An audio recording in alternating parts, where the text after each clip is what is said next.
later on. There's also physiological adaptation, and that means that your body can get used to an environment over your lifetime, but you don't pass those kind of changes onto your children.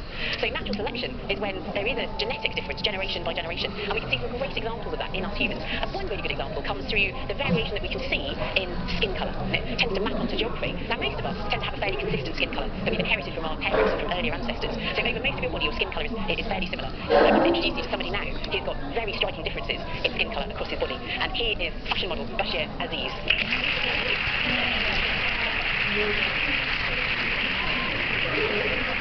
You've got a really striking look. You've got two completely different colours of skin and hair as well. How long have you had that? Were you born like it? Yeah, all my life. So that's what I've known. So across your body, you've got areas, and obviously we can see on your face, you've got areas of quite pale skin, and then dark skin as well. Look at your arm there. Yeah, so you've got a real mixture. Yeah. So we can actually have a look and see how much skin pigment you've got in different areas. So we can use this instrument here. There you go. Have a look at the back of your hand there. And there we go. So that says you've got 70% skin pigment on that area. Let's have a look at areas of your skin that's pale then. Can I try this area there? Yeah. If I just pop it on there, it should just work. Yeah, so look at the difference there. That's astonishing. So where you've got pale skin, there's only, well, about 9% pigment. So really, really big difference. So Bashir, you've got slides here of pale skin, rather like the pale areas you've got, and then dark skin as well. So you can see that they're very different when you first look at them. Yeah. And this difference is all to do with the skin pigment melanin. And there are very few granules of melanin in this skin. But you can see in this section here, all of those cells completely packed full of lots and lots of melanin granules. I'm going to try with me as well, of course, to see what I've got. But there's a little bit of melanin in there. 19. Which is my hand though, so it's exposed to the sun quite a bit. That's right. Yeah. So do you notice any difference between your dark skin and your light skin? Naturally. When you're exposed to the sun, do you notice any difference there? I don't feel a difference. I don't notice a difference. I just walk and talk. Yeah. I would like to take a little sunscreen, but it's very, very, very sunny. So interesting, because the difference in pigment and the kind of pigment that's there to begin with anyway gives us a clue as to why we've got this colour in our skin. Yeah. And it is to do with sun protection. So in fact, your dark skin is giving you some pretty significant sun protection here. And Bashir's dark skin is coming out of about 20 sunscreen. Naturally, you've got your own natural sunscreen there. And if you have got very pale skin, of course, you have to put sunscreen on if you go out into bright sunshine, because you could burn your skin. And every single episode of sunburn means that you have a higher risk of developing skin cancer. That's the seriousness of it a bit later on. Bashir, thank you so much. thank you for having me. Thank you. That connection between skin colour and sun protection gives us a clue as to how this evolved in humans as well. So our ancestors who expanded out of Africa would have all had dark skin. So the first Asians, the first Europeans would all have had dark skin. And in fact, it's not until much later that some mutations started to pop up in genomes, so that skin started to get a bit paler, particularly in very, very northern areas where the sun just isn't as bright as it is in the tropics and around the equator. And in fact, we still see these patterns of skin colour today. So we still see that people whose ancestry is predominantly from those sunnier places of the world tend to have darker skin, and people who've got more ancestry in the far north tend to have paler skin as well. Well, next we're going to look at another adaptation, another way that natural selection has acted on humans. But this time it isn't to do with interacting with the environment as we find it. It's about interacting with an environment that we've actually changed. And it's about the beginning of farming. I'd like you to gently give a round of applause for Jade the cow and her calf Hazel, who are going to come on now. Lovely. Hello, Jade. So Jade is a Dexter cow, isn't she? And this is her little calf. Yeah. So obviously calves drink their mother's milk. And when our ancestors started farming and they started domesticating cattle, they could keep cattle for their meat, of course, but also for their milk. Now, we want to demonstrate some milk here, so I want a volunteer from the audience who's going to come down and milk Jade. Let's see, should we have another fantastic Christopher thing to say? Yes, come down. And what's your name? Snap. Snap. Do you want to come and have a go at milking then? I think Felicity will help you. So we've got a milking stool for you. So you can either sit on the stool, or you can lean down, you gently squeeze and pull, like that. So this is what our ancient farming ancestors had to learn to do. This is what Nav's doing right now. There's a bit of a problem here because it isn't so easy to drink milk, and there's a clue to that in genetics. Yes, there is. So the main sugar that we find in milk is called lactose. You see lactose here. And that's actually quite a hard sugar to digest. It's a very big sugar, and in order to be able to digest that, it needs to be broken down. And that gets broken down by an enzyme, and I need a volunteer to help me demonstrate what's going on. So let's see. Yes, here's back to the beautiful jump right on the red stripe on it. Come on. Right, lovely to meet you. So, Catherine, you are now going to be an enzyme because we have enzymes which break down these things that we eat. So you can wear this, please. And if you can come around here, what the enzyme does, come over here. What the enzyme does is it breaks the lactose into smaller sugars. So you can do that by turning this. Yeah, so that's the way it works. But stop for a second, because the enzyme doesn't just come from nowhere. The enzyme is produced by a gene. That's me. And the enzyme is only produced when the gene is switched on. So when you're a baby, this gene is switched on, and if this baby cat's gene is switched on, the enzyme can go ahead. So now the enzyme is working, and it's breaking down this lactose into smaller, simpler sugars that we can actually digest without any problem. So this is what this lovely little cat has, and it's what all baby mammals have. But then at a certain point, what happens is the gene switches off, and the enzyme switches off. Very good. And so this is what normally happens. But is there anybody in this room who can drink milk and it's not a problem? Lots of you, and including some adults as well. But that's because in many humans, there's an adaptation to dairy culture, which means that the gene stays on, and the enzyme keeps going, and you're still able to break down the lactose sugar well into adulthood for the rest of your life. And when we look at what parts of the world it happens in, it happens in parts of the world where we have dairy culture. It happens in dairy culture in Africa and in Europe. So thank you so much. I'll put you on the gene now so you can have a rest. Thank you so much. You're a wonderful volunteer. Thank you. Oh my goodness. That's wonderful. That's an absolutely brilliant job. Thank you very much now. Thank you. I have never milked a cow. You ever milked a cow? I don't think I have. Now I just say it. Thank you. Thank you very much, Jade and Hazel as well. Thank you. to drinking milk that appeared in our farming ancestors then spread, so that most of us in Europe can now drink fresh milk. And the way that that gene spread is through people moving through migrations. And what we know is that throughout history, there have been big migrations of people, and people have just kept moving. And that has spread different characteristics around the world, and that spreading keeps on going. It's interesting that ethnic groups that we can spot today, and we can sort of say, oh, one population looks a bit different from another population. That's just a snapshot in the here and now, and those ethnic groupings are different from what they were a few thousand years ago, and they'll keep changing, because we humans keep moving, and we keep mixing ourselves around. So we've got an illustration here of just some of the global connectedness of everyone in this theatre tonight. When you got your tickets, we asked you where your parents and your grandparents came from, and we've matched those connections here. So the centre of it all is, of course, this lecture theatre is the Royal Institution in London. This is just a snapshot of where you are this evening, but here are all your family connections around the world, to North America, to South America, to West Africa, over here to Southeast Asia and East Asia, and down to Australia as well. So what a wonderful image of global connectedness. Thank you very much. We've looked at some variation in humans that we can explain through adaptation and that we can experience ourselves. We can look at our own skin colour, we can see differences in skin colour around us, but there's another adaptation or another gene variant that we want to introduce to you now, which is a bit more hidden, and we'll need some volunteers to help us show it as well. Yeah, so this is something that is very much hidden, so let's see. Okay, yeah, you're very enthusiastic there. Yes, boy, looking for a hat jumper. Yeah, how many do you want, Nathan? We need 60. Okay, I'll get right. I've got two. Yeah, okay, let's go together into a line. Show, yeah. What a lovely group of volunteers. I'd like you to join in this one as well. You can be our 7th volunteer. Yeah, I owe you one. So what I'm going to do now is I'm going to ask you to taste something. Okay, so you're going to get a piece of paper, just stick out your hand, and you get a piece of paper, just hold it in your hand for a moment, and then I'm going to ask you to just place it on your tongue. You're not to chew it or swallow it or anything. There's going to be a mix of flavours. So some of you are going to taste something, and some of you are not going to taste something. Okay, let's see. There's a nasty reaction over there. What do you think? Oh, it caked out your mouth again. Disgusting. So who else wants to taste disgusting? Oh, did you get any taste? Yeah. You got to taste what it tastes like to you?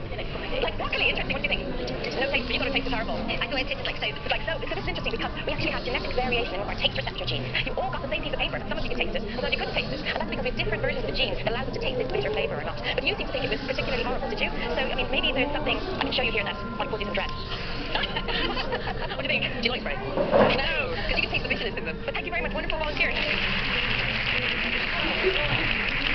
Yeah, so we've seen now a few examples of genetic variation. Geneticists in particular are totally obsessed with variation. We want to understand how the differences that we see between us are related to differences in our genes. It works quite differently in different cases. So, for example, for height, the height you will grow to as an adult is really strongly determined by your genes. It's really a strong effect. Of course, what you eat and how much you eat is going to contribute to that. But if I wanted to guess your height as an adult, I would look at your parents, and that would be a fairly good guess. But there are other things which, even though there's a genetic influence, it's really not that strong. There's something else comes in as well. So, can you please raise your right hand if you are right-handed? Okay, that's really a lot of people. Can you please raise your left hand if you are left-handed? There's a few. Okay, so when did you decide to be left-handed? You never decided. It's a trick question, of course. So it's a strange one because even though it's only partly genetic, you are also born that way. So in terms of whether you're left-handed or right-handed, this is a really good example of where genes and chance come together to make you what you are. And we're going to represent that here with this kind of obstacle course. So this obstacle course we've got here is representing the process of development. So that's you growing in the womb. And we imagine at the start here, the start of development. At the end, you either end up right-handed or left-handed. So if with this one individual went through this process of development, I have one individual. Yeah, if they want to end up left-handed or right-handed. We can't tell at the beginning, but let's see what happens. Let's see. So we can't actually predict what side it will end up. But this one ended up on the left. So this individual ended up, let's say, left-handed. But if it's somebody else with exactly the same genetics, they might turn out differently. So this person ended up right-handed. We can do a few more. We can do a few more. Yeah. Let's see what happens. Okay, so in this case, even though everybody here has the same genetics, has got the same obstacle course, a lot more turned out right-handed than turned out left-handed. So on average in the population, 90% of people are right-handed, only 10% of people are left-handed. And so the genetics works a bit like this. So your genes set up a probability, but they don't determine exactly how you're going to end out. No, they don't. You know, we might think about something as normal or something as not normal, but that's really not the way it is. Yeah, you've got two outcomes here. One of them is more probable than the other one. You can't say that being right-handed is normal and being left-handed is abnormal. No, but there's other things that have similar genetics to this, and one of those is sexual preference. So usually men are attracted to women, and women are attracted to men, but sometimes it's not that way. And the genetics actually is very, very similar. The percentage is very similar, and we have a similar situation that the genes determine the shape of this obstacle course, and sometimes it'll go one way, sometimes it'll go the other way. So your genes aren't completely in control. There's a lot of room for chance as well. Yeah. And in fact, in our own bodies, we see the way that having the same genome, for instance, on both sides of your body, can produce slightly different effects. Yes, and you can see an example of that by looking in the mirror. And for this, I will need another volunteer, and I'll need somebody who is very good at staying still. Who can be very, very, very still? So here's somebody very nice and still. Yeah, with a beautiful jumper. Yes, you. What's your name? Cam. Cam, lovely to meet you. So you're going to ask you to sit your head on your hands up, that's right. I want you to keep it as straight as possible, and looking straight at that camera. Now, we all have quite symmetric faces, don't you think? But there are little asymmetries that we can't even notice most of the time. Those asymmetries are just that kind of chance in development that we just mentioned earlier. So if we look at the picture of Cam, we can see she looks very symmetric, like all of us do. But she probably has some small little asymmetries. So if we just take the left-hand side of Cam's face and flip it over, making a magic mirror image, and instead we move it over to the left here of the picture, and we'll do the same thing with the right. So we'll take the right-hand side and flip it over. Okay, and then keep looking exactly straight. And so you can see here, on the left we have the left-hand side of Cam's face made symmetric, and the right-hand side of her face made symmetric, and they look a bit different, don't they? So it almost looks like Cam is her own identical twin or something. But just look at me without moving your head, just without moving your head. And you look at Alice without moving your head. Okay, and look back at me, and look back at Alice.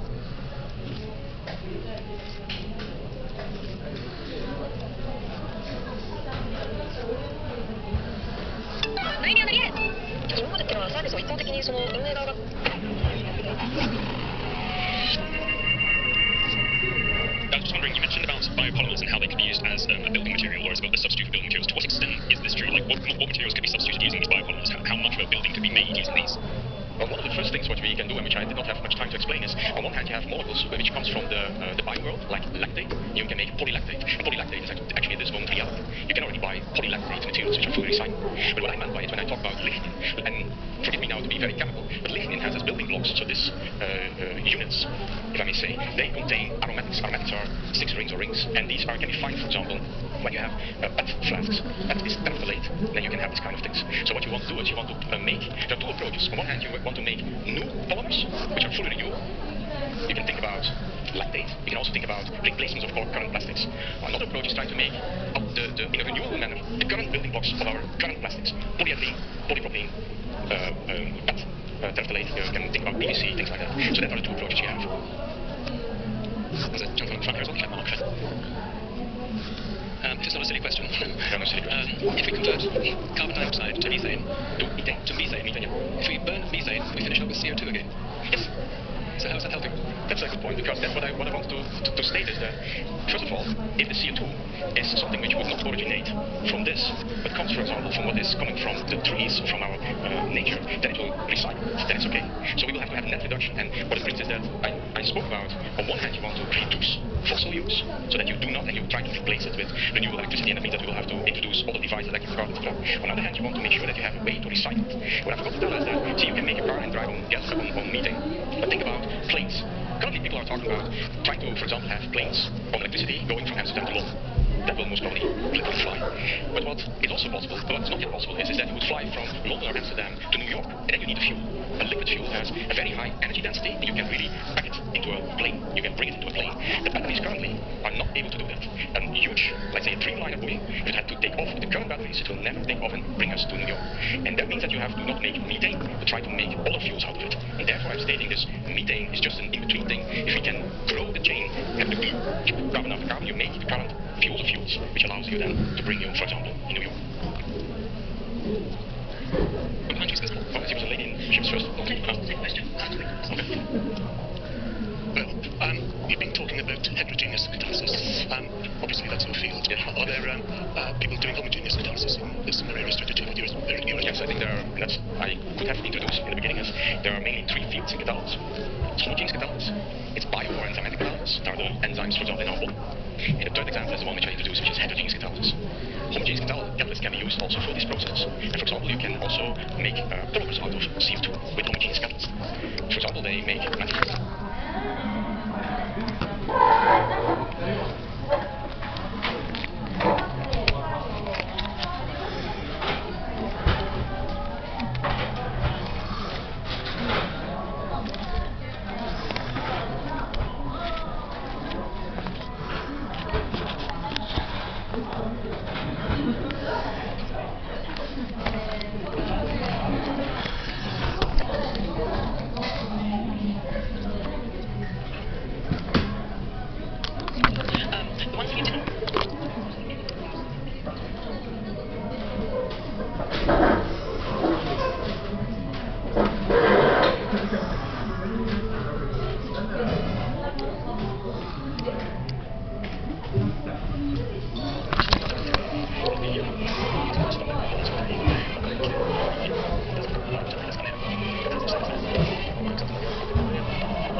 In nature, we do it. Plants are able to take CO2 and water to have, in this case, the photosynthesis system to make polymers out of it, biopolymers. So it's able to do it already. And always I'm making the comparison. We sometimes think that we will have to mimic nature and try to mimic this photosynthesis system. And I'm not saying it is not available around the fall. But if you think about flying, we always have scientists thinking that we would have to mimic a bird to fly, and that movement did not work. It was once we understood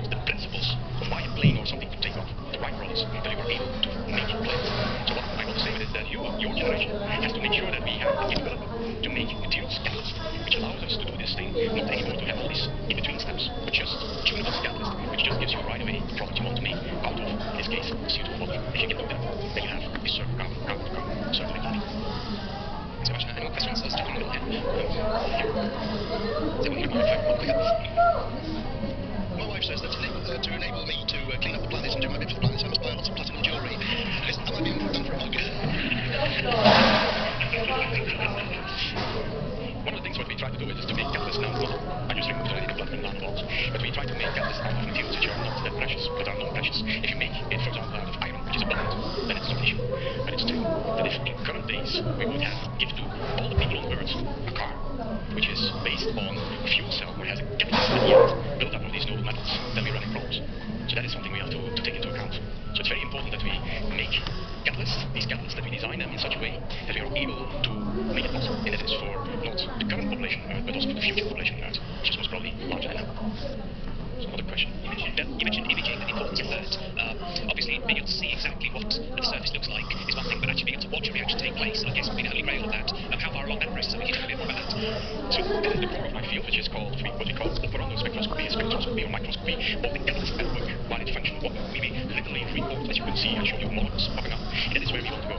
How far we are in that, well, as in my career, this what I showed you was totally impossible. There are several things we have to develop. We have to make it possible to make movies of catalysis under realistic conditions, high temperature, high pressure. We make an enormous step there. We can only do that more or less. We want to improve spatial resolution. What I showed you in the movie with a single molecule was 20 nanometer, something like that, 20 nanometer. So still something to go, because I talked about this 4 nanometer and 1 nanometer particles, and the molecules are even small. So it means that you want to do that. And last but not least is temporal resolution. Temporal resolution has also to be speed up. You want to make fast snapshots out of the other. And we are on our way. I mean, you can do it milliseconds and even faster things, but bond breaking and bond making is occurring at time scales which I did not even discuss here today. And these things we will have to develop. Now it's important to realize I showed you experimental methods which are based on spectroscopy. Also there are other methodologies which allow you to get insights into this kind of process. So it's together with physicists, chemists, we try to push this for engineering people, we try to push this further. And we need for that also very brilliant light sources. And for example here in the UK you have diamond X-ray light source which allows you to provide brilliant light X-rays to shine literally on these materials and bring the insights which you want to have. Can I say, actually, about a year or so ago, I actually went on open data. Diamond Light Source is a phenomenally interesting facility. So if you ever get the chance, if you're ever in Oxfordshire and they're having an open day, please do go, because it's an amazing place to visit. Are there any other questions? I've got, just trying to see. There's a lady just there.